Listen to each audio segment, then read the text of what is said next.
এইভাবে চুমা দিবেন। যদি বোনরে বিয়ে দেন অথবা বালেগ হয়, বোনের কপালে এইভাবে হাত রাখবেন, এই হাতের এইখানে চুমা দিয়ে বলবেন তুই ভালো থাক, আল্লাহ তোর কপালটা ভালো করে দিক, তোর কষ্ট একদিন থাকবে না, তোর ছেলে মেয়ে বড় হইলে তোর কষ্ট থাকবে না। এইভাবে চুমা দিয়ে যদি দিতে পারো, জয়নাবের ভাই হুসাইনের গাড়িতে জান্নাতে যাবা। বোনরে চুমা দেবা কি বোনের হক মাইরে খাওয়ার লেগে বুড়ে ঘুরতাছে, কথা কর না কেন?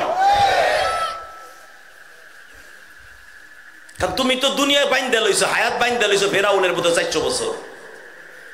এখন চিল্লাবার কানবা। জয়নাব কি করে তাই দেখো।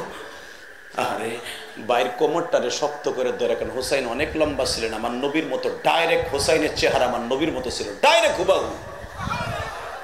নবীর গাছ থেকেও মেশকাম্বারে ঘেরান আসতো, হুসাইনের গাছ থেকেও মেশকাম্বারে ঘেরান আসতো। হুসাইন ঘামাইলে মনে হইতো জান্নাতের খুশবু আসতেছে, কারণ হুসাইনের এমন কোন শরীরের জায়গা ছিল না যেখানে আমার নবীর সুমা লাগে নাই।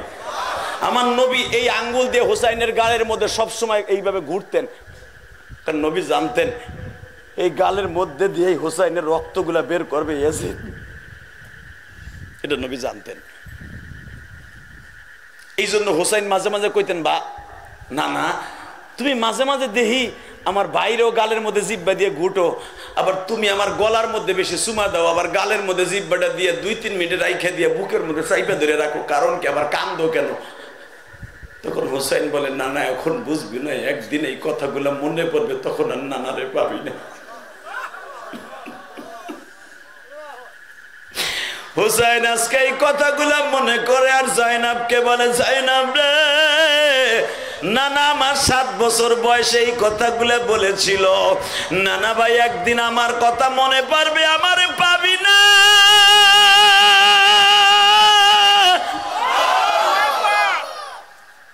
বোন তুই কান্দিস না, একটু পরে আমার মার সাথে আমার দেখা হয়ে যাবে।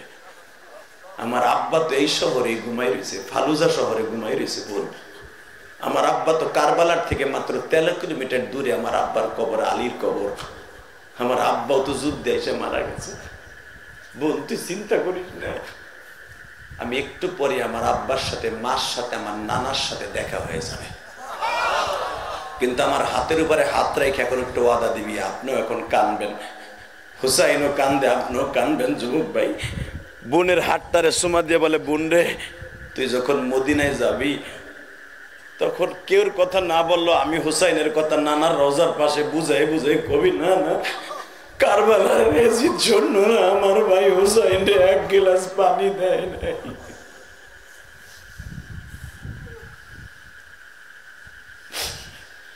বাজান এই জন্য দেখবেন হাদিসে আসছে, হুসাইনের ছেলে জয়নাল আবেদিন বাজান কোনদিন মৃত্যুর আগ পর্যন্ত বাবাই মুখে হাসি ছিল না। জয়নাব যতদিন বাইসা ছিল কোনদিন জয়নাব হাসে নাই রে ভাই। কারবালার থেকে 17 দিন পরে যখন জয়নাব নবীর নানার কবরের কাছে আসছে, সবাই জয়নাব রে ধরাধরি করে জিজ্ঞেস করে, হুসাইন রে কেমনে শহীদ করলো? জয়নাব বলে, আমি তোমাদের কাছে বইলে লাভ নাই, আমি আমার নানার কাছে বুঝায় কই।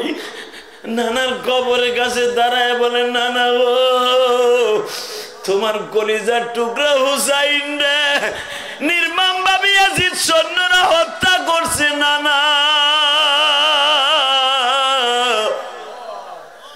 হাদিসে প্রমাণ করে বাবা মুফতি আমিনী লেখেন, জীবনে কোনোদিন জয়নাবের এই মুখে হাসি ছিল না বাবা। আমি আপনাদের খেদমতে আরজ করতে চাই, এই ফাতেমা নবী বলতেছে, দাহিয়া রে আমার কলিজার টুকরা ফাতেমার বয়স যখন 11 বছর, তখন আমি তায়েফের মাঠে গেছিলাম। আমি তায়েফের ময়দান থেকে ফিরে আসার পরে, ও দাহিয়া তুই তো তোর মেয়েটার জিন্দা দাফন করলি, দেখ আমার ফাতেমা মেয়েটা কি করে। সারা দুনিয়ার মেয়েটা বাবার জন্য পাগল।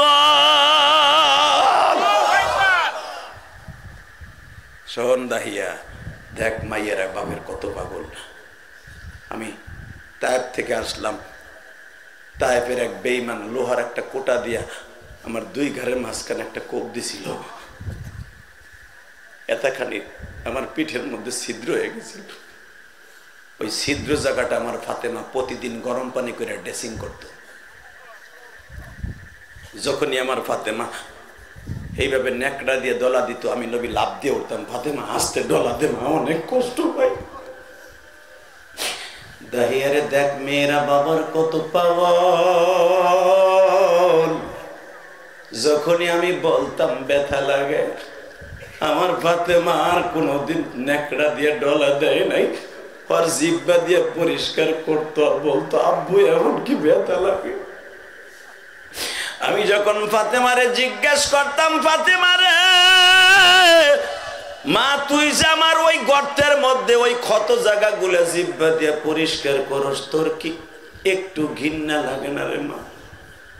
ফাতেমা বলতো বাবা গো, তুমি যদি একবার ফাতেমারে পরীক্ষা করার জন্য বলতা, ফাতেমা তোর কলিজাটা কাইটা বাবারে ভুনা করে দে, আমি আমার কলিজাটা প্লেটে করে তোমার জন্য ভুনা করে দিতাম, বিনা করে দিতাম বাবা।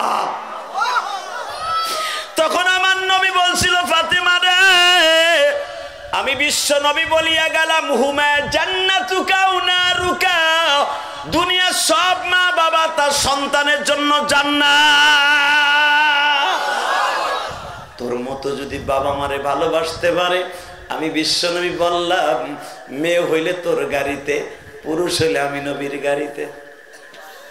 আল্লাহু আকবার জোরে বলতে পারলেন না?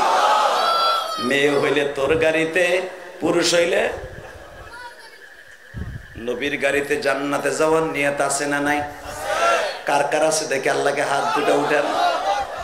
আল্লাহ তুমি চাইয়া দেখো ময়দানে হাজার হাজার মা বাবার পাগল কান্তাছে, কার জানো মা ঘুমিয়ে আছে কবরস্থানে, গভীর রাতে রে আমিন বলেন জোরে জোরে। আল্লাহ তুমি মাফ করে দাও কবরবাসী রে, তুমি মাফ না করলে মাফকে বলো করিবে। বলেন আল্লাহুম্মা আমিন। কষ্ট হইতেছে? হ্যাঁ, তাকান এদিকে। নবী আমার মেয়েটা জানতো না আমি একটু বড় জিন্দা দাফন করব। হঠাৎ করে আমার মেয়ে আমার দুলাবালু সরায়, আমি এইভাবে কোলের মধ্যে নিয়ে একটা লাথি দিলাম। নবী বলে কি করলি? লাথি দিলি? এরপরে শুধু লাথি দিলাম না হুজুর, এখন একটা চিৎকার মারো। হ্যাঁ হুজুর, আমার মেয়ের লাথি দিয়ে ও উঠতে চায়, উঠতে চায়, কোদাল দিয়ে দিলাম একটা বাড়ি। যেরকম আপনি আহ করে উঠছেন না, আমার নবীও তো বাবা, আমার নবীও তো মেয়ের বাবা, আপনিও তো বাবা। আমার নবী আরে কি করছিলি? হুজুর শুনবেন না? না আমি আর শুনবো না। আল্লাহু আকবার বলো, আল্লাহু আকবার। আমি আর শুনবো না, আর শুনবো না, আর শুনবো না। কেন? আপনারা বলছেন কুলিয়া ইবাদিয়াল্লাযিনা আসরাফু আলা আনফুসিহিম লা তাকনাতু মির রাহমাতিল্লাহ, যত গুনাহ করবি সব মাফ। কই আমি না কইছি আমারটা মাফ হইব না? আপনি তো বিশ্বাস করলেন না। তো শোনেন, আরো মারাত্মক শোনেন। কি? আর শুনতে চাই না। তুই বাড়ি দিস আর কি, ফিলকে দিয়ে রক্তগুলা বের হচ্ছে। তারপরে এরপরে আমার মেয়েটাকে দেখে দেখো, আব্বা আমার মাইরো না।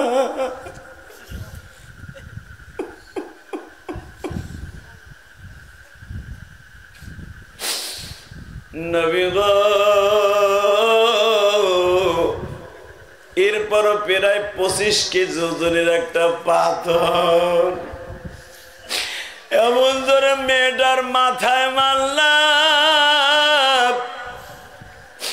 বাবা দেখবেন তাফসিরে আসছে, দাহিয়ায়ে কলবি বলে নবী গো, আপনি দি দেখতাছি জায়নামাজের উপরে পড়ে গেছেন গো নবী।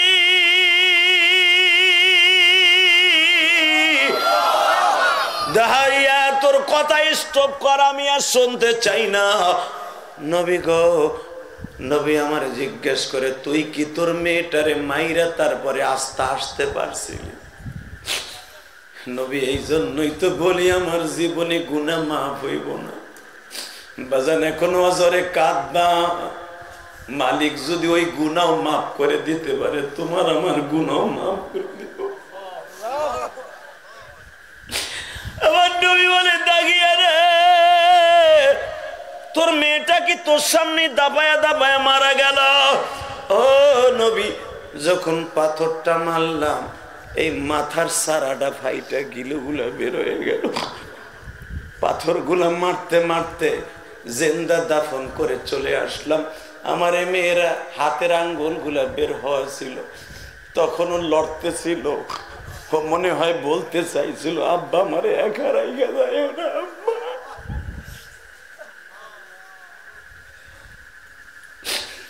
এই ডাইন হাতের আঙ্গুল দিয়ে আমারে ডাকতেছিল, মনে হয় সর্বশেষ আঙ্গুলের উপরে যখন এক কোদাল মাটি মারব গো, তখনও মাটিটা নাচে।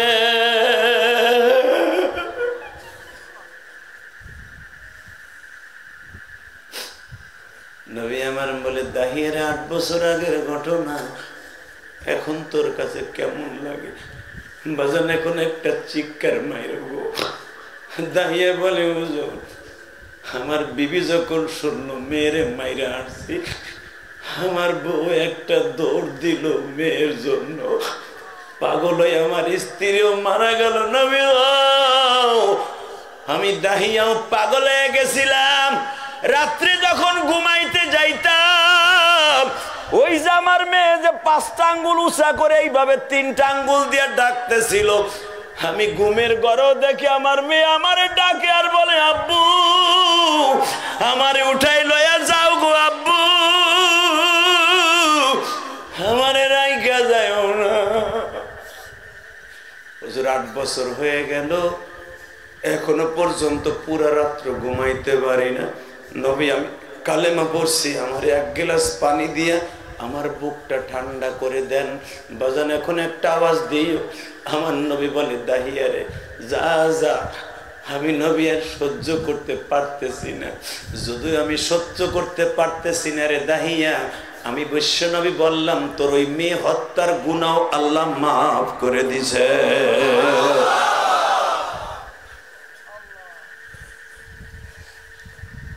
বাবা আপনি কি জানেন, এই দাহিয়া কলবের সুরাত ধারণ করে জিব্রাইল 40 বার নবীর কাছে আসছে। এই দাহিয়ার এত চেহারা ছিল, আল্লাহু আকবার বলতে পারলা না? কষ্ট হইতেছে যে যেই নবীর চেহারা দেখিয়া দাহিয়ার মতো মানুষ কালেমা পড়ে গো বাবা। ওয়াইস করুনি মাকে বলে, মা এখন নবী মদিনায় আসছে, একটু দেখে আসি। মনে আছে ওয়াজ? কি ভুলে গেছেন গা? এর নাম ইলিয়াস রহমান জিহাদি। 1.5 ঘন্টা আগে থুয়ে গেছিলাম ওয়াজ করুনি রে, মনে আছে? আবার ঘুরে ঘুরে জায়গায় মাত্র 5টা মিনিট অজরে কাঁদতে থাকবেন যাদের মা নাই। আমি আপনার সাথে আজকে বন্ধুত্ব করব, কেন আমিও আজকে 12 বছর বয়সে মা হারাই আজও পর্যন্ত 32টা বছর মা গয়া ডাকি না। 32টা বছর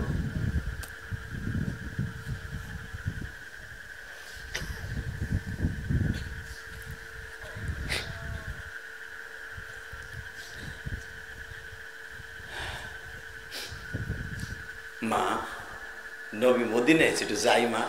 না যাওয়া যাবে না। এ মা তুই কি আসলে মুসলমান না অন্য কিছু? চুপ চুপ, আমি বলছি যাওয়া যাবে না, বাস যাবি না। ঠিক আছে গেলাম না, যা। হঠাৎ করে 2.5 বছর যাইতে না যাইতে কে যেন ইয়ামানের রাজধানী দিয়ে বলে যাইতেছে, তোমরা যারা মুসলমান তখন নবীরে দাঁত ভেঙে দিছে। আসলে আপনাকে কষ্ট হয়ে গেছে। আল্লাহুম্মা আমিন। রব্বানা যালামনা আনফুসানা ওয়া ইল্লাম তাগফির লানা ওয়া তারহামনা লানাকুনান্না মিনাল খাসিরিন। ধরতো না? তাহলে আওয়াজও দিবা না, মুনাজাত দরবার করবা কি? Ready ready? কে জানো বলে যায় রে, তোমরা যারা ইয়ামানে মুসলমান আছো, তোমাদের মুসলমান লিডার মুহাম্মাদের দাঁত ভাঙ্গা দিছে। তোমাকে মুহাম্মাদের মাথা ফাটাইয়া যে হেলমেট পরে মাথায় আসছিল, ওই হেলমেটের দুইটা রড এখান দিয়ে ঢুকে হেন্দে বাইর হয়ে গেছে। কেউ কেউ বলে সে আইসিইউর মধ্যে মারা গেছে, কেউ কেউ বলে এখনো বেহুশ হয়ে পড়ে রয়েছে। ওয়াইস করুনি মার সামনে যে বলে, মা তোর মতো নিষ্ঠুর মা দুনিয়ায় হয় না রে মা।